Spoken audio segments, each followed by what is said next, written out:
Hey folks, welcome to our channel FinRibus। ये है episode 11 of financial system and economy, जहां हम आज डिस्कस कर रहे हैं बैंकिंग फाइनेंशियल इंस्टीट्यूशंस। ओके, हम डिस्कस करेंगे कॉन्सेप्ट ऑफ बैंकिंग बिजनेस क्या है। हम डिस्कस करेंगे बैंकिंग फाइनेंशियल इंस्टीट्यूशन कैसे फंक्शन करता है।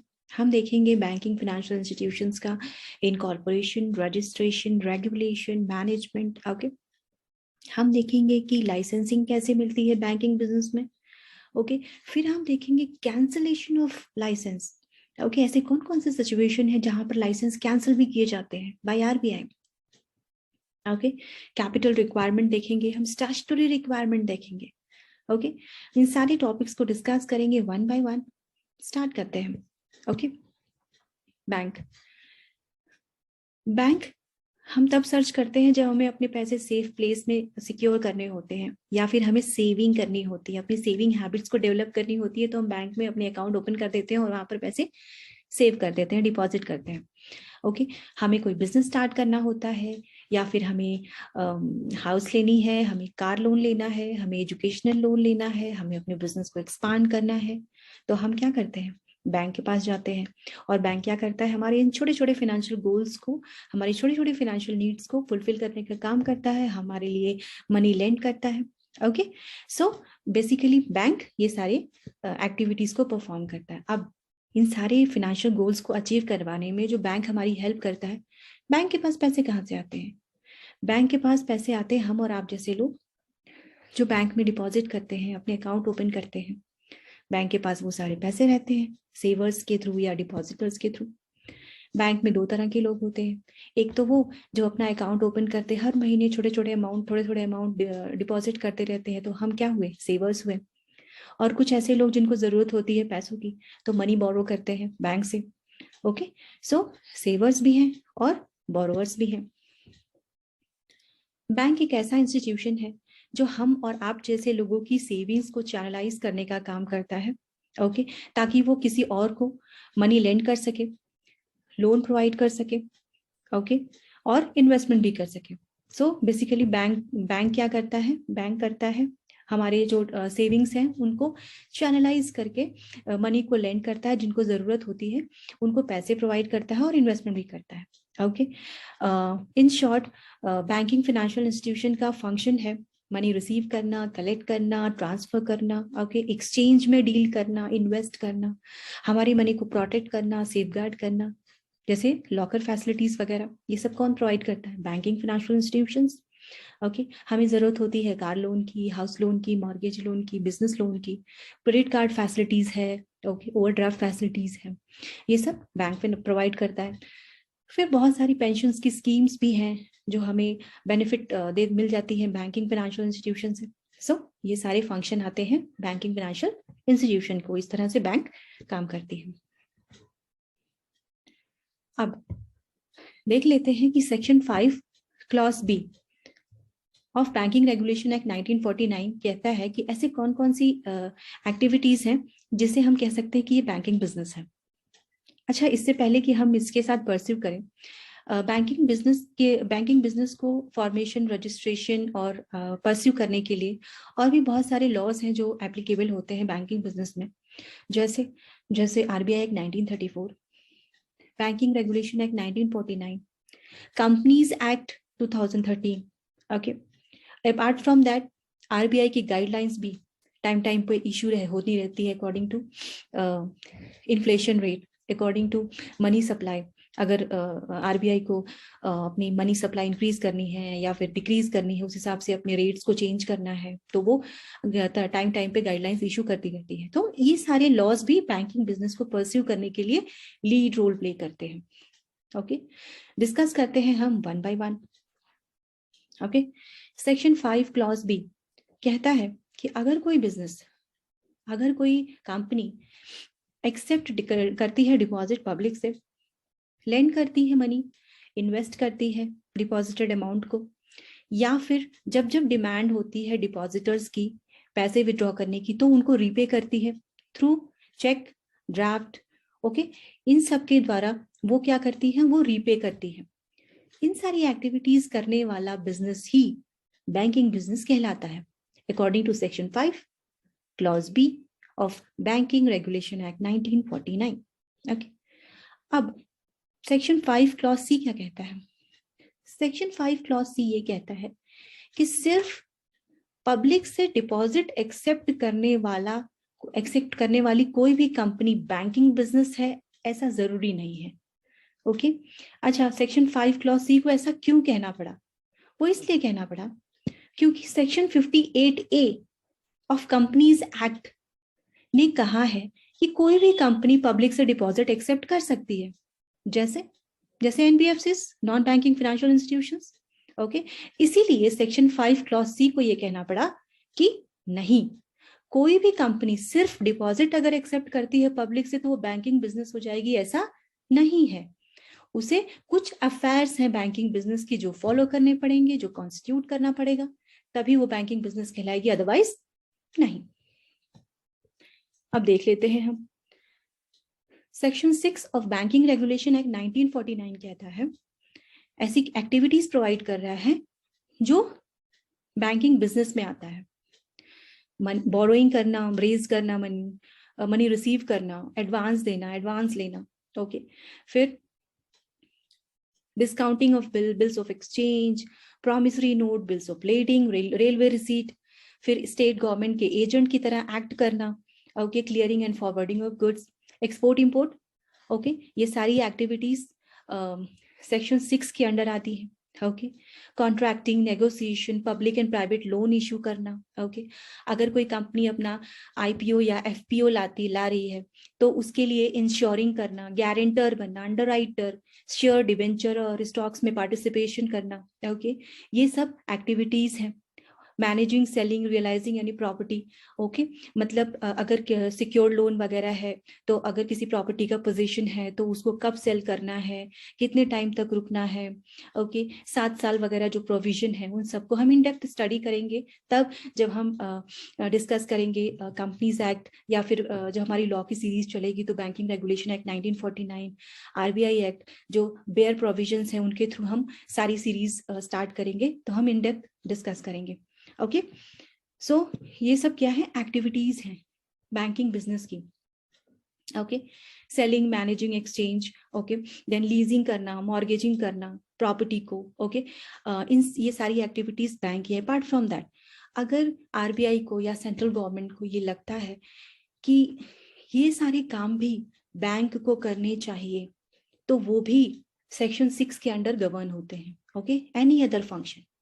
ओके, वो सारी एक्टिविटीज भी बैंक को परफॉर्म करनी पड़ेगी। सेक्शन 6 के हिसाब से अगर ये सारी एक्टिविटीज, ये सारे बिजनेस में इंगेज हो रही है कंपनी, तो वो बैंकिंग बिजनेस है। Okay, next, registration. Banking company को रजिस्ट्रेशन कैसे करना होगा? अब इसमें कंपनीज एक्ट के सेक्शन 7 कह रहा है कि सबसे पहले तो कंपनी को फॉर्म करने के लिए सेपरेट लीगल एंटिटी होनी चाहिए। ओके, अब सेपरेट लीगल एंटिटी डिस्कस करेंगे हम जब कंपनी लॉ की सीरीज चलेगी। ओके, इस अपार्ट फ्रॉम दैट सेक्शन 7 के हिसाब से सेपरेट लीगल एंटिटी के साथ memorandum of association and article of association as a primary and secondary document submit करना पड़ेगा अलोंग विथ एप्लीकेशन। किसके पास? आरओसी के पास, रजिस्ट्रार ऑफ कंपनी के पास।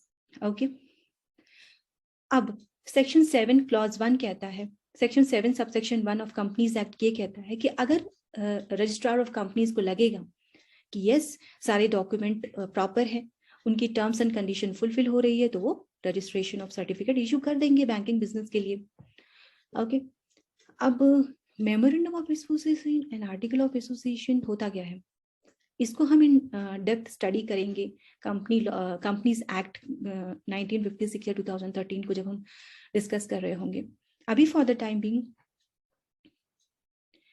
Memorandum of association primary document होता है कंपनी का। Okay, specially external affairs of the company जो है वो एमओए के थ्रू सबमिट होते हैं। जैसे सेक्शन 4 है कंपनीज एक्ट का, वो 5 पार्ट्स में डिवाइड किया हुआ है, जैसे टेबल ए से लेके टेबल ई शेड्यूल 1 में है। Okay, for example name clause, capital clause, liability clause, object clause. Okay, ये सब क्या है? Name clause in the sense जैसे कोई कंपनी लिमिटेड है या प्राइवेट लिमिटेड है। ओके, उस कंपनी का नाम क्या है? सिंपल। कैपिटल क्लॉज, उसका कैपिटल कितना है उसके बारे में डिटेल्स होती है। लायबिलिटी क्लॉज यानी कि उसकी लायबिलिटी लिमिटेड है, अनलिमिटेड है, ओके, किस एक्सटेंट तक है, वो सब होता है। प्लस ऑब्जेक्ट क्लॉज, आपका ऑब्जेक्ट क्या है, आपका विजन क्या है इस बिजनेस को लेकर के, ओके, मेन ऑब्जेक्ट क्या है, फिर उसके बाद एंसिलरी ऑब्जेक्ट्स भी होते हैं। सो ये सब जो एक्सटर्नल अफेयर है कंपनी का, वो सब जाता है memorandum of association as a primary document में, ओके। फिर आता है article of association. Article of association क्या होता है? Article of association secondary document होता है। ये internal affairs of the company को डिटेल बताता है, ओके। ये दिया हुआ है section 5 of the companies act में, जो बताता है रेगुलेशन और management of particular company, okay. Table F से लेकर टेबल जे तक शेड्यूल 1 में डील करता है ये। जैसे for example agenda, for example secretary कैसे अपॉइंट होगा, बोर्ड ऑफ डायरेक्टर कैसे कॉन्स्टिट्यूट होंगे, इंटरनल अफेयर जो है वो कैसे बैंकिंग बिजनेस ग्रो करेगा, क्या क्या आइडियाज हैं, कैसे परस्यू करेंगे, ओके। ये सब इंटरनल अफेयर जो है आर्टिकल ऑफ एसोसिएशन में डिटेल प्रोवाइड की जाती है, आरओसी के पास सबमिट की जाती है अलोंग विद एप्लीकेशन। सो अगर आरओसी को लगता है, रजिस्ट्रार ऑफ कंपनीज को लगता है कि सारी कंडीशन फुलफिल हो रही है, तो वो रजिस्ट्रेशन सर्टिफिकेट इशू कर देता है according to section 7 of companies act 1956 या 2013, ओके। फिर हम देखते हैं कि कैपिटल रिक्वायरमेंट क्या होती है बैंकिंग बिजनेस को परस्यू करने के लिए। वैसे तो section 11 of banking regulation act capital requirement provide करता है प्लेस ऑफ इनकॉर्पोरेशन को प्रायोरिटी में रख के। जैसे अगर आपका फॉरेन बैंकिंग कंपनी है तो वो गवर्न होता है सेक्शन 11 सब सेक्शन 2 से। अगर इनकॉर्पोरेटेड इंडिया है तो गवर्न होता है सेक्शन 11 सब सेक्शन 3 से। देख लेते हैं क्या क्या कंडीशन है, ओके। अगर फॉरेन कंपनी है, फॉरेन बैंकिंग कंपनी है, foreign banking company in the sense मतलब कंपनी तो बाहर की है, बैंकिंग कंपनी बाहर की है, पर उसका ब्रांच इंडिया में है, क्योंकि उसके लिए कैपिटल रिक्वायरमेंट कितनी होगी? 20 लाख रुपीज तब जब आपका ब्रांच जो है बॉम्बे या कैलकाटा मेट्रोपॉलिटन उसमें हो, उसमें पेड अप कैपिटल 20 लाख कम से कम होना चाहिए, ओके। अगर बॉम्बे और कैलकाटा नहीं है, मेट्रोपॉलिटन नहीं है, तो 15 लाख कम से कम होना चाहिए। ये प्लेस ऑफ इनकॉर्पोरेशन को लेकर कैपिटल रिक्वायर्ड है according to section 11 subsection 2 of banking regulation act, okay. अब अगर इनकॉर्पोरेटेड इन इंडिया है तो कैपिटल रिक्वायरमेंट कितनी होगी? ओके, मोर देन 1 स्टेट है 5 लाख रुपीज, ओके। अगर उसमें बॉम्बे और कैलकाटा है, मेट्रोपॉलिटन है, तो 10 लाख रुपीज कैपिटल रिक्वायरमेंट है according to section 11 subsection 3 of banking regulation act. अच्छा, पॉइंट्स टू बी नोटेड में है कि हमने जितने भी कैपिटल रिक्वायरमेंट के कंडीशन देखी प्लेस ऑफ इनकॉर्पोरेशन को लेकर के, कैपिटल रिक्वायरमेंट 10 लाख से ऊपर का नहीं है। 10 लाख मैक्स टू मैक्स है, ओके। कम से कम जो है। Then apart from that guidelines जो है लाइसेंसिंग बैंकिंग बिजनेस का या फिर कैपिटल रिक्वायरमेंट जो है वो सिर्फ banking regulation act 1949, RBI act 1934 या फिर कंपनीज एक्ट 1956 या 2013 के अलावा आरबीआई की गाइडलाइंस लीड रोल प्ले करती है, ओके, क्योंकि वो टाइम टू टाइम चेंज करती रहती है, ओके। सो हमें ये सारी चीजों को भी नोटिस करके बैंकिंग बिजनेस को परस्यू करके देखना चाहिए, ओके। जैसे कैपिटल रिक्वायरमेंट जो है आरबीआई ने मिनिमम पेड अप कैपिटल जो है 500 करोड़ होना चाहिए यूनिवर्सल बैंक के लिए और 200 करोड़ होना चाहिए स्मॉल फाइनेंस बैंक के लिए। अपार्ट फ्रॉम दैट अगर प्रमोटर्स के कुछ अलग आइडियाज हैं तो उसमें भी आरबीआई उसमें चेंज कर सकती है। रिसेंट में ही पीके मोहंती ने रिकमेंड किया है आरबीआई को कि यूनिवर्सल बैंक के लिए 1000 करोड़ होना चाहिए और स्मॉल फाइनेंस के लिए 300 करोड़ होना चाहिए, ओके। सो इस तरह से इश्यू होते रहते हैं। Section 12 of banking regulation act 1949 कहता है, इस कुछ स्टैट्यूटरी रिक्वायरमेंट बताई गई है, ओके, कि हर बैंकिंग बिजनेस को ये स्टैट्यूटरी रिक्वायरमेंट फॉलो करनी पड़ेगी। जैसे सब्सक्राइब कैपिटल कम नहीं होना चाहिए 1/2 ऑफ इट्स ऑथोराइज्ड कैपिटल के। पेड अप कैपिटल कम नहीं होना चाहिए 1/2 ऑफ द सब्सक्राइब कैपिटल, अब ये सब्सक्राइब्ड कैपिटल क्या है, ऑथोराइज्ड कैपिटल क्या है, पेड अप कैपिटल क्या है। जैसे एक कंपनी है, वो अपना शेयर इशू करना चाहती है, उसे परमिशन है कि वो जो है फॉर एग्जाम्पल 100 रुपीज का कैपिटल ही जनरेट कर सकती है। ओके, तो उसने क्या किया, ऑथोराइज्ड कैपिटल में उसके 100 रुपीज आ गए, प्लस जब उसने एप्लीकेशन किया कि हाँ, कॉल किया कि मेरे शेयर्स को लोग परचेज करें, तो उसमें में से सिर्फ 50 रुपीज तक ही शेयर कैपिटल आया, 50 रुपीज तक ही लोगों ने सब्सक्राइब किया। लेकिन कंपनी ने ये कंडीशन रखी कि जिन लोगों ने मेरा प्राइस इतने अमाउंट से ऊपर का कोट किया है, बिड किया है, उन लोगों को ही मैं अपना शेयर इशू करेंगे। ओके, सो उसने क्या किया, उसमें में से कुछ लोगों को हटा दिया और कुछ लोगों को शेयर इशू कर दिया। ओके, तो जिन लोगों को उसने शेयर इशू किया वो उसके पेड अप कैपिटल होगा। ओके, सो इसी रेशियो को स्टैट्यूटरी रिक्वायरमेंट दिया है सेक्शन 12 में कि सब्सक्राइब कैपिटल कम नहीं होना चाहिए 1/2 ऑफ ऑथोराइज्ड कैपिटल के, पेड अप कैपिटल कम नहीं होना चाहिए 1/2 ऑफ सब्सक्राइब कैपिटल, आपका कैपिटल इक्विटी शेयर पे बेस्ड होना चाहिए। ओके, किसी भी पर्सन के पास 10% से वोटिंग राइट से ज्यादा नहीं होना चाहिए, और मैनेजिंग एग्जीक्यूटिव को टाइम टू टाइम आरबीआई को अपने शेयर होल्डिंग पैटर्न्स के बारे में डिस्क्लोज करना चाहिए सारी इंफॉर्मेशन। ओके, ये सारी स्टैट्यूटरी रिक्वायरमेंट है सेक्शन 12 की, सिर्फ यही है ऐसा नहीं है, ये सब कुछ इंपॉर्टेंट है जो यहाँ पे डिस्कस किए जा रहे हैं। ओके जी, चूंकि हमारा यहाँ पे ऑब्जेक्ट बैंकिंग रेगुलेशन एक्ट 1949 को समझना नहीं है, हमारा ऑब्जेक्ट बैंकिंग फाइनेंशियल इंस्टीट्यूशन को समझना है। ओके, हम banking regulation act 1949 in depth तब डिस्कस करेंगे जब हम एक्चुअली में लॉ की सीरीज स्टार्ट करेंगे तब। ओके, सो हम इन डेप्थ इन सारी चीजों को तब डिस्कस करेंगे। आरबीआई की गाइडलाइन कहती है कि हर एक प्रमोटर ऑफ बैंकिंग बिजनेस जो अपना बिजनेस ऑपरेट करता है, अगर उसने 15 साल तक बैंकिंग ऑपरेशन परफॉर्म कर लिया है तो वो अपना शेयर कैपिटल 15% से रेज कर सकता है। ओके, लेकिन पीके मोहंती कमेटी ने रिसेंट में रिकमेंड किया है कि वो सिर्फ 15% ही नहीं, 15 से लेकर 26% तक अपना कैपिटल रेज कर सकता है, अपनी लिमिट इंक्रीज कर सकता है। ओके,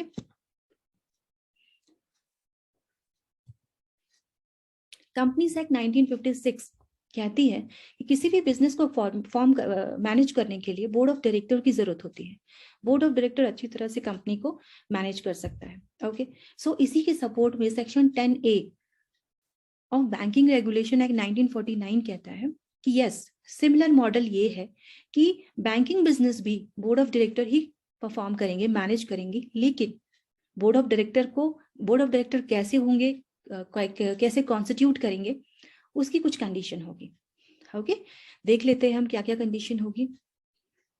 सबसे पहले तो 51% of the members of the board of director should have special knowledge या फिर practical experience in the field of accounts, banking, finance, law, agriculture and rural development, cooperation, small scale industries, और इसके अलावा भी RBI ने अगर कोई field recommend की है तो उसमें भी। ओके, फिर 25 सेक्शन 25 ऑफ कंपनीज एक्ट में वो कंपनी रजिस्टर नहीं होनी चाहिए। ओके, वो मैनेजर, एजेंट, एम्प्लॉय, ओके, जिसका सब्सटेंशियल इंटरेस्ट हो वो बीओडी में नहीं आ सकता, बोर्ड ऑफ डायरेक्टर्स में नहीं आ सकता। ओके, फिर the member should not be A member of trading, commercial और इंडस्ट्रियल कंसर्न। ओके, फिर वो जो डायरेक्टर है, कोई भी डायरेक्टर होल टाइम डायरेक्टर या फिर चेयरमैन को छोड़ करके 8 साल से ज्यादा की ऑफिस होल्ड नहीं कर सकता है। ओके, इन केस अगर बैंकिंग बिजनेस जो है वो फेलियर हो जाता है तो उस पर्टिकुलर पोस्ट के लिए या सुटेबल पर्सन को आरबीआई अपॉइंट कर सकती है अपनी तरफ से। ओके, फिर section 10 of banking regulation act prohibit करता है कुछ ऐसे लोगों को जो इंसॉल्वेंट हैं, क्रेडिटर्स, ज्यादातर लायबिलिटी है उनके ऊपर, फिर उनका क्रिमिनल एक्ट है। ओके, और 25 ऐसे पर्सन है जो डायरेक्टर हैं जो रजिस्टर हुई है companies under section 25 of companies act. Okay, या फिर डायरेक्टर है सब्सिडरी कंपनी के, तो ये सारे क्या है, सेक्शन 10 के अंडर प्रोहिबिट किए हुए हैं, इन सारे पर्सन की अपॉइंटमेंट नहीं हो सकती। ओके, सेक्शन 22 सब सेक्शन 3 क्या कह रहा है, लाइसेंसिंग की कंडीशन बता रहा है कि बैंकिंग बिजनेस में ऐसे कौन कौन सी कंडीशंस हैं जिसको सेटिस्फाई करने के बाद ही बैंकिंग के लाइसेंस इशू हो सकते हैं। ओके, उसमें सबसे पहला है that the company will be in the instance to pay its present and future depositors। मतलब कंपनी जो जिनको लाइसेंस चाहिए वो इस पोजीशन में होना चाहिए कि उसके अभी के जो डिपॉजिटर्स हैं उनकी डिमांड और फ्यूचर के जो डिपॉजिटर्स हैं उनकी डिमांड को पे ऑफ कर सके, उसका पोजीशन ये होना चाहिए। ओके, उस कंपनी का डेट्रीमेंटल एक्ट नहीं होना चाहिए। ओके, जो बैंकिंग बिजनेस है उसकी जो अफेयर्स हैं, उसकी जो एक्टिविटीज है, अकॉर्डिंग टू दैट एक्टिविटीज ही वो परफॉर्म करनी चाहिए। ओके, फिर पब्लिक इंटरेस्ट नॉट प्रिजुडाइज, पक्षपात नहीं होना चाहिए। ओके, एडुकेट कैपिटल होना चाहिए as per prescribed bye statute. Okay, फिर उसके बाद जो बैंकिंग बिजनेस है वो पब्लिक इंटरेस्ट में होना चाहिए। एडुकेट उस पर्टिकुलर लोकेशन के हिसाब से उसका फैसिलिटीज क्या है कैपिटल एडुकेसी के, वो सारे कंडीशंस होते हैं स्पेसिफाई करने के लिए कि लाइसेंस मिलना चाहिए या नहीं मिलना चाहिए। Okay, then section 22 clause subsection 4 कहता है कि ऐसे कौन कौन से सिचुएशन है जहां पर लाइसेंस कैंसिल भी किए जाते हैं। जैसे अगर सबसे पहली बात तो कि अगर बैंकिंग बिजनेस के पास लाइसेंस है और वो बैंकिंग बिजनेस कर ही नहीं रही है तो उसका लाइसेंस कैंसिल हो सकता है। ओके, जो एक्टिविटीज हैं वो बैंकिंग की एक्टिविटीज फॉलो नहीं कर रही है कंपनी, तो आरबीआई उसको कैंसिल कर सकती है लाइसेंस। अपार्ट फ्रॉम दैट, अगर बैंकिंग कंपनी फेल हो जाती है, परफॉर्म ही नहीं कर पाती है, तो कैंसिल हो सकती है। ओके, और भी होगी लिस्ट कैंसिलेशन की। ओके, सेक्शन 23 कहता है कि अगर किसी बैंकिंग कंपनी को अपना नया प्लेस चाहिए शिफ्ट करने के लिए, तो वो आरबीआई से बिना परमिशन के वो नहीं कर सकती, ऐसा section 23 of banking regulation act 1949 कहता है। ओके, फिर डिस्कस कर लेते हैं कि section 17 of banking regulation act 1949 कहता है कि हर बैंक को अपने प्रॉफिट का 20% ट्रांसफर करना होगा रिजर्व फंड में। ओके, मुश्किल दिनों के लिए। ओके, अब प्रॉफिट तब का जबकि उसने डिविडेंड नहीं डिक्लेयर किया। डिविडेंड डिक्लेयर करने के पहले 20% प्रॉफिट पहले हर साल निकाल के रिजर्व फंड में डाल दे बैंकिंग बिजनेस। उसके बाद जो रेस्ट ऑफ द प्रॉफिट बचती है उससे वो चाहे तो डिविडेंड दे सकती है या फिर अपना बिजनेस ग्रो कर सकती है। ओके, सेक्शन 18 कहता है कि हर बैंक को आरबीआई के हिसाब से एक स्पेसिफिक अमाउंट, जो परसेंटेज आरबीआई प्रोवाइड करती है, उस हिसाब से कैश रिजर्व करके मेंटेन करके रखना पड़ता है। ओके, जैसे हमने प्रीवियस एपिसोड्स में भी डिस्कस किया था कि आरबीआई के अलग अलग टूल्स होते हैं, सीआरआर, एसएलआर। ओके, सो उस हिसाब से कुछ कैश रिजर्व अपने पास रखने होते हैं, कुछ आरबीआई के पास रखने होते हैं। शेड्यूल बैंक के लिए अलग, नॉन शेड्यूल के लिए अलग, ऐसे अलग अलग प्रोविजंस, अलग अलग गाइडलाइंस आरबीआई इशू करती रहती है। अच्छा, तो ये specific percentage as per demand and time liabilities के हिसाब से होती है। ओके, अब डिमांड एंड टाइम लायबिलिटीज क्या है?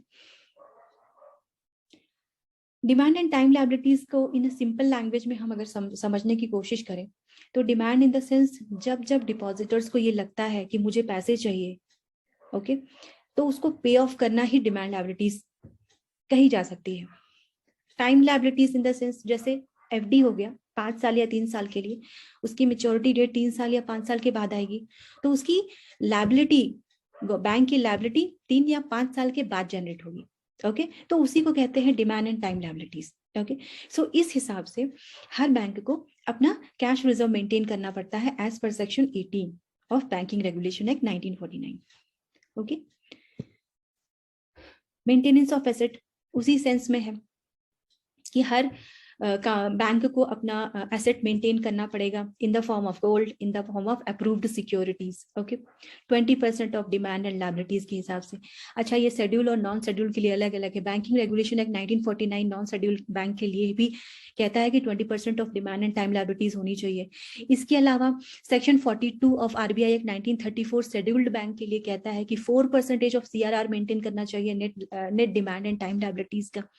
ओके, सो इस तरह आरबीआई एक्ट और बैंकिंग रेगुलेशन एक्ट दोनों साथ साथ इस सारे मेंटेनेंस ऑफ एसेट को लेकर के डील करते हैं। ओके, इसीलिए बहुत ज्यादा जरूरी होता है कि बैंकिंग बिजनेस में परस्यू करने के लिए हमें इन सारे एक्ट के साथ ही समझना पड़ेगा बैंकिंग फाइनेंशियल इंस्टीट्यूशन को। ओके, कंक्लूजन में आने से पहले हम पहले रिवाइज कर लेते हैं कि हमने अब तक क्या क्या डिस्कस कर लिया है। हमने बैंकिंग को समझा था, कॉन्सेप्ट ऑफ बैंकिंग, हमने बैंकिंग बिजनेस को समझा। ओके, हमने बैंकिंग फाइनेंशियल इंस्टीट्यूशन के फंक्शन को देखा कि कैसे परफॉर्म करती है। ओके, फिर हमने देखा कि सेक्शन 5B, सेक्शन 5C किस तरह से बैंकिंग की एक्टिविटीज को कॉन्स्टिट्यूट करते हैं। सेक्शन 6 बताता है कि किस कौन कौन सी एक्टिविटीज है जो बैंकिंग बिजनेस के अंडर में आती है।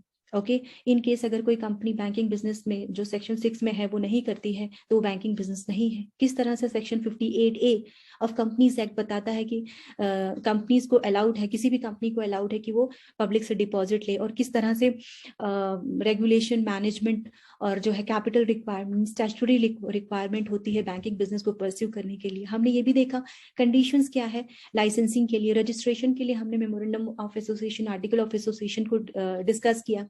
ओके, फिर हमने देखा capital requirement, place of incorporation के हिसाब से फॉरेन बैंकिंग कंपनी और इंडियन बैंकिंग कंपनी के कैपिटल रिक्वायरमेंट क्या है। ओके, हमने इन सारी चीजों को डिस्कस किया। कैंसिलेशन ऑफ लाइसेंस देखा कि कैसी कौन कौन सी सिचुएशन है जहां पे लाइसेंस कैंसिल किए जाते हैं by RBI। Okay, reserve fund देखा कि रिजर्व फंड कितना मेंटेन होना चाहिए। मेंटेनेंस ऑफ एसेट देखा कि बैंकिंग कंपनीज को कैसे अपना एसेट को मेंटेन करना है, किस सेक्शन के अंडर मेंटेन करना है। सो हमने इन सारे टॉपिक्स को डिस्कस किया। ओके, अब कंक्लूजन में हमने जो लिखा है इसका मतलब है कि अगर हमको बैंकिंग बिजनेस परस्यू करना है तो हमें banking regulation act 1949, companies act formation के लिहाज से देखा जाए तो कंपनीज एक्ट 2013 को समझना होगा, कैसे फॉर्मेशन करनी है, क्या मेमोरेंडम, क्या आर्टिकल, वो सारी प्रोविजंस को समझना होगा। RBI एक्ट 1934 में क्या प्रोविजंस हैं, ओके, उन सबको डिस्कस करना होगा। अपार्ट फ्रॉम दैट RBI की जो गाइडलाइंस हैं, रीसेंट गाइडलाइंस, रिकमेंडेशंस, वो सारी चीज़ों को, वो सारी जो एक्टिविटीज हैं लीड रोल प्ले करती हैं बैंकिंग बिजनेस को परस्यू करने के लिए। Okay, so enough for the day. मिलते हैं नेक्स्ट एपिसोड में जहां हम डिस्कस करेंगे types of bank, scheduled, non scheduled, different types of bank, उनके फंक्शंस। फिर हम देखेंगे नेक्स्ट एपिसोड में नॉन परफॉर्मिंग एसेट, NPAs क्या क्या करते हैं, कैसे करते हैं, NPAs से डील करने के लिए हमारे पास कौन कौन सी टेक्निक, कौन कौन से मेजर्स हैं। फिर बैंकिंग रिस्क क्या है, ऐसी कौन कौन से रिस्क हैं जो बैंकिंग सेक्टर को फेस करना पड़ता है। ये सब हम आगे आने वाले एपिसोड्स में डिस्कस करेंगे in depth. Banking financial institution को अच्छी तरह से समझेंगे। ओके, तब तक आप फिनरिबिस और फिनरिबिस फाइनेंशियल सिस्टम एंड इकोनॉमी की सीरीज रिवाइज करते रहें। मिलते हैं नेक्स्ट एपिसोड में, तब तक के लिए थैंक यू सो मच।